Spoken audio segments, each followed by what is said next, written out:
Olá, meu querido, tudo bem? Tudo na paz? Graças a Deus, não é? Maravilhoso é quando nós estamos estudando a palavra de Deus para que cada vez mais a gente possa entender o suficiente para, pelo menos, a gente se libertar de vez de um negócio chamado religiosidade. Quando nós estávamos lá no sistema e a gente vivia enganado e enganando também, não é? O mais triste, eu acredito que não é a questão de ser enganado. O mais triste é também saber que a gente enganava muita gente. Meus queridos e companheiros aqui no YouTube, nessa plataforma que nos dá a liberdade para a gente falar acerca da palavra de Deus do jeito que ela é. Neste vídeo, meu querido, eu vou fazer um pequeno comentário, não é, sobre a ressurreição e a transformação aqui de 1 Coríntios, capítulo 15, não é? Eu gostaria que você também pudesse entender conforme a palavra de Deus. Quando os líderes religiosos, nas suas EBDs, ensinam sobre 1 Coríntios capítulo 15, não é? Eles costumam dizer que se refere a cadáveres individuais, não é? Físicos, cadáveres individuais físicos, não é? Mortais, corruptos, mortos sendo reanimados. Tô com uma coceirinha aqui na cabeça. Não é piolho não. É que eu acabei de tomar um banho. Mas vem cá, deixa eu falar uma coisa para você. Mesmo eles ensinando desse jeito, não é? Essa questão de cadáveres individuais, essa questão de cadáveres físicos, não é? Mortais, corruptos, mortos, sendo reanimados.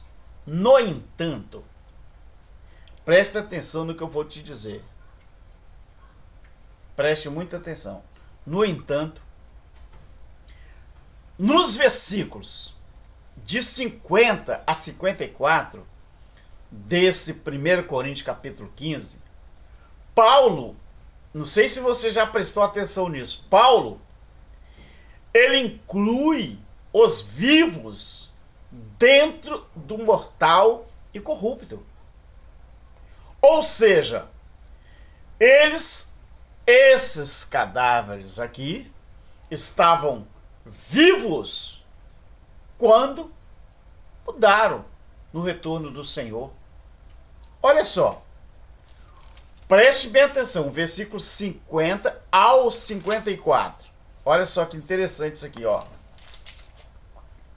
1 Coríntios capítulo 15, versículo 50 ao 54. E agora vos digo um mistério. E agora vos digo isso, irmãos, que a carne ou o sangue não podem herdar o reino de Deus, nem a corrupção herda a incorrupção. Preste atenção nisso aqui. Preste atenção. Eis que vos digo um mistério. Na verdade, nem todo dormiremos. Está vendo esse dormiremos aqui? Você que gosta de língua portuguesa, esse dormiremos, quando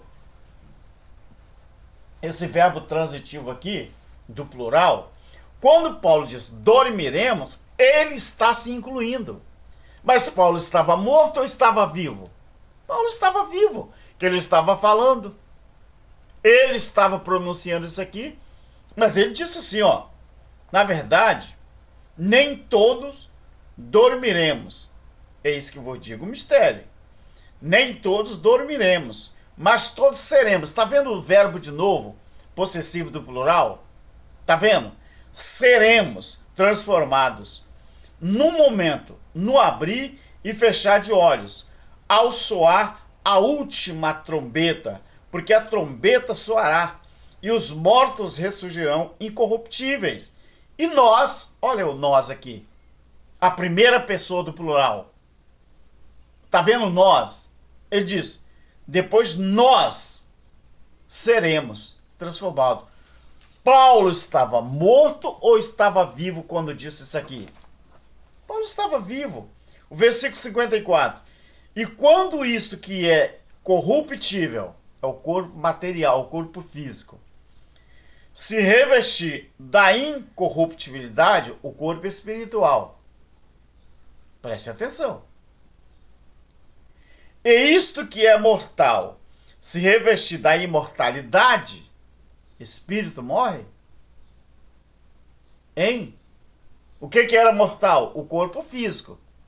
Mas agora Paulo falou que esse corpo físico se revestiria da imortalidade.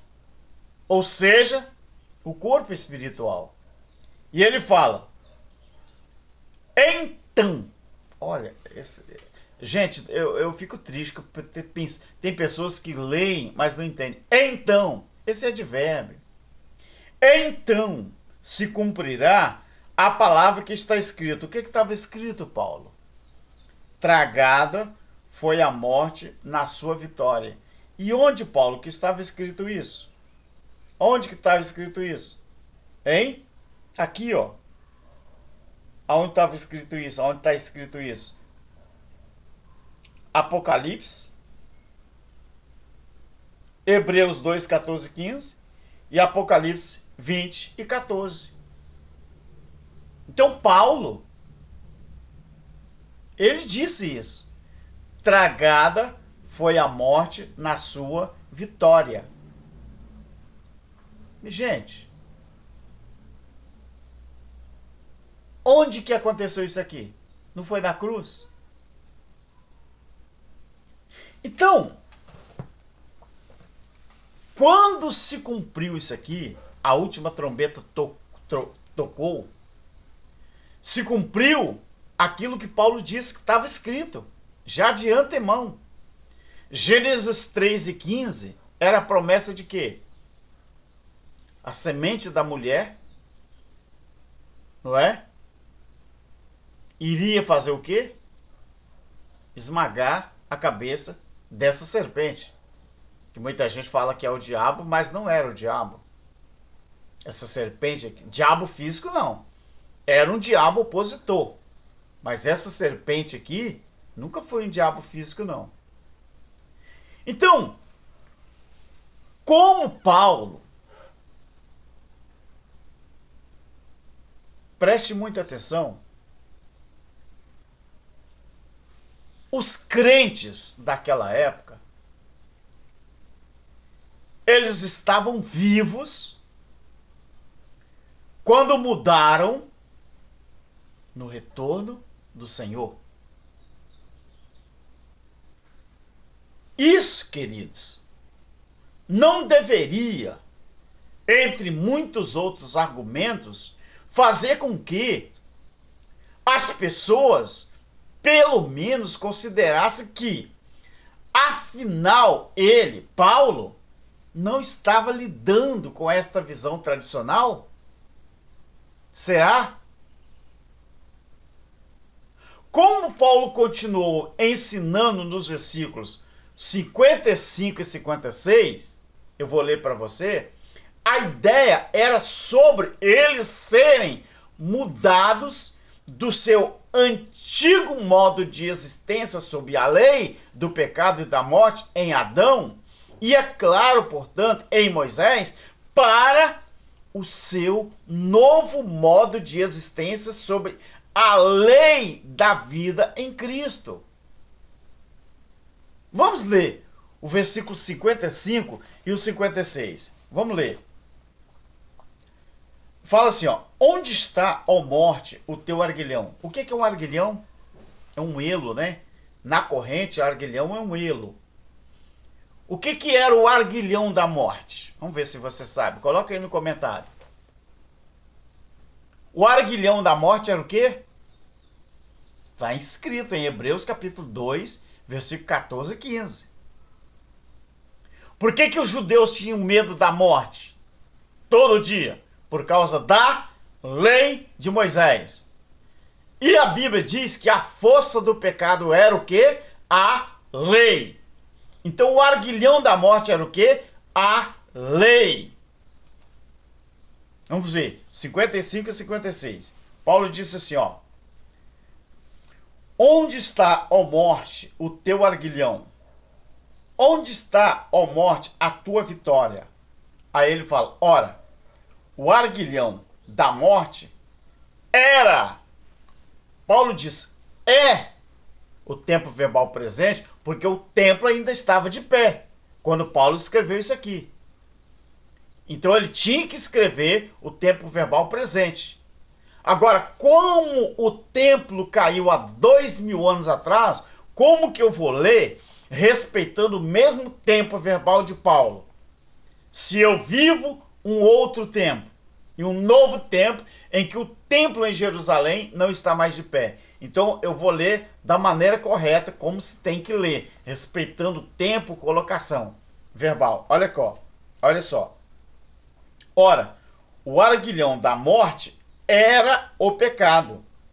E a força do pecado era a lei. A força do pecado era a lei. Então a ideia de Paulo era sobre eles serem mudados do seu antigo modo de existência, que estavam sob a lei do pecado e da morte em Adão, e é claro, em Moisés, para o seu novo modo de existência sob a lei da vida em Cristo. E por que futurizam isso aqui, dizendo que isso aqui ainda vai acontecer? Porque não respeitam os tempos, as colocações, não respeitam a tradição que eles viviam. E quando, queridos, que este mistério aconteceu? Esse mistério aqui, ó, que Paulo diz: no momento, no abrir e no fechar de olhos. E agora digo isto, irmãos. Tá vendo? Olha o que ele fala. Rapaz, isso aqui derruba qualquer argumento futurista. Olha só. E agora, digo isto, irmãos, que a carne e sangue não pode herdar o reino de Deus. Nem a corrupção herda a incorrupção. Eis que vos digo um mistério. Na verdade, nem todos dormiremos, mas todos seremos transformados. Olha isso aqui, meu querido. Olha isto aqui. Quando ele diz assim, olha, eis que eu vos digo um mistério. Esse mistério aqui, ele é tão interessante, ele é tão maravilhoso, que quando você lê, você não presta atenção muito não, aí você passa batido. Ele fala assim, eis que vos digo um mistério. Na verdade, nem todos dormiremos, mas todos seremos transformados. Quando que esse mistério aconteceu? Quando que houve essa transformação? Ao soar a última trombeta do versículo 52.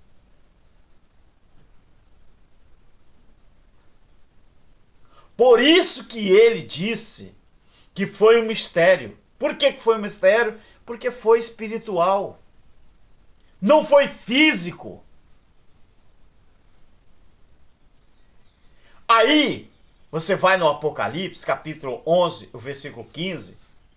Fala assim: o sétimo anjo tocou a sua trombeta e houve no céu grandes o quê? Vozes. Dizendo o quê, queridos? Você lembra o que está escrito lá? Apocalipse 11:15. O reino do mundo tornou-se, olha o tempo verbal, tornou-se. É futuro? Era passado? Ou era o tempo presente quando a descrição do Apocalipse estava sendo feita? Era o tempo presente. O reino do mundo, os reinos do mundo, vieram a ser, ou tornou-se, com outras traduções, do nosso Senhor e do seu Cristo. E ele reinará quanto tempo? 100 anos. Quanto tempo? 1000 anos. Quanto tempo? Uma década. Quanto tempo? Um século. Quanto tempo? Um milênio? Não. E ele reinará pelos séculos dos séculos sem fim. Tem tradução que não tem a palavra sem fim. Tem tradução que só fala reinará pelos séculos dos séculos e termina. E você sabe quando que vai terminar isso? Nunca.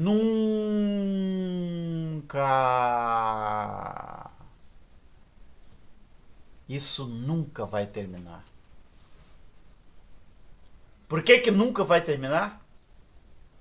Porque o reino de Deus já foi estabelecido e ele foi espiritual.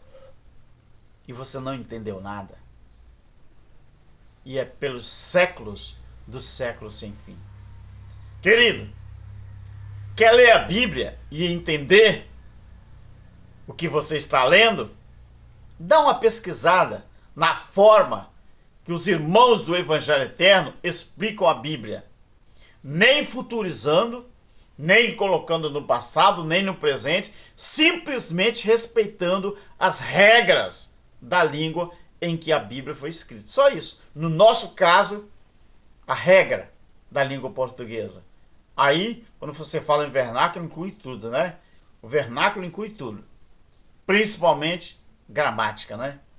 Aí, a gente respeita tempo verbal, colocação verbal, primeira, segunda, terceira pessoa, plural, singular, respeita o remetente, respeita o destinatário, respeita a cultura, lê um texto e contextualiza e vai embora. A gente, graças a Deus, aprendeu a interpretar os textos em que a gente lê. Deus que te abençoe e tamo junto. Ó, um abraço e não deixe de deixar o like. Para cada like que você deixa, o YouTube mostra o vídeo para mais 3 ou 4 pessoas. Você sabia disso? Outra coisa, na descrição do vídeo, tudo que você puder me ajudar, eu também estou repassando para o grupo dos nossos irmãos ali na África cuidando de criança. Se você não sabia, fique sabendo, tá bom? Alberto Lírio, eu também faço parte do grupo lá que, graças a Deus, estão ajudando as crianças ali na alimentação, ó, e roupa, outras coisas mais. Então, se você quer nos ajudar, não precisa ficar com temor, com receio, não. Aqui, ó, tem responsabilidade, tá bom? Aqui tem responsabilidade. Se eu ganhar R$5 por dia, eu passo. Se eu ganhar 50, eu passo. Se eu ganhar 100, eu passo. Se eu ganhar 1000, melhor ainda. Porque eu aprendi a dividir o meu pão com aquelas pessoas que não têm ou aquelas pessoas que passam necessidade, tá bom? Deus te abençoe. Um abraço aí ao meu irmão Cláudio Mendes e à minha família do Evangelho Eterno. Tchau. Deus abençoe.